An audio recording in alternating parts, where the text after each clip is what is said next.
before you do anything else. Hear this. If your mind has already turned one unread message, one awkward silence, or one strange sensation in the body into a disaster, the checkpoint is talking to you. The checkpoint does not let panic pass as foresight. Catastrophizing feels intelligent because it arrives dressed as preparation. It says, suffer early enough, and maybe the blow will hurt less later. So one delay becomes rejection, one mistake becomes humiliation, one headache becomes collapse, one uncertain moment becomes a verdict on your whole life. Here is the real issue. The mind is trying to buy control with imagination. It would rather rehearse the worst ending than stand inside not knowing. Because not knowing feels like an open gate in the dark, and the frightened mind hates an open gate. Notice what happens when you think this way. The body starts reacting to pictures as if they were facts. The shoulders brace for words nobody said. The stomach tightens for outcomes nobody confirmed. The whole day bends around a future that has not arrived. Here is what happens next. You start answering ghosts. Your tone changes. You apologize too early. You withdraw too soon. You lose sleep over a verdict that exists only as a guess. This is why you still feel stuck.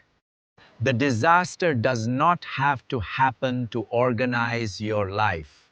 It only has to become vivid enough. This is the part people miss.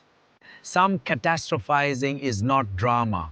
It is old self-protection that forgot to stand down. Maybe fear once kept you alert. Maybe shame taught you to scan every room for danger. Maybe love became something you expected to lose. The checkpoint has seen this before. Smart people call it realism. Exhausted people call it intuition. But if a thought arrives fast, absolute, punishing, and hungry, the checkpoint does not wave it through. A real warning becomes clearer when inspected.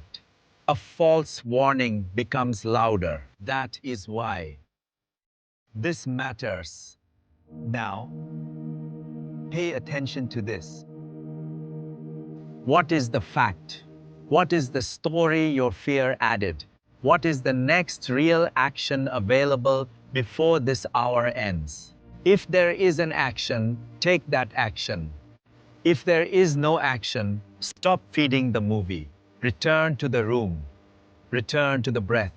Return to what is actually here. Let the future lose its costume. That is the practice.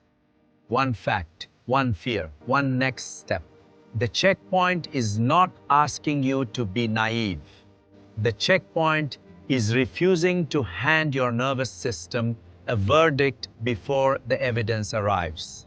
If the mind keeps trying to reopen the same disaster file, drift inward can hold the reflection, help separate the signal from the spiral, and turn what you are actually carrying into a journaling or meditation path built for this moment. Before your mind turns this into a disaster, stop here first.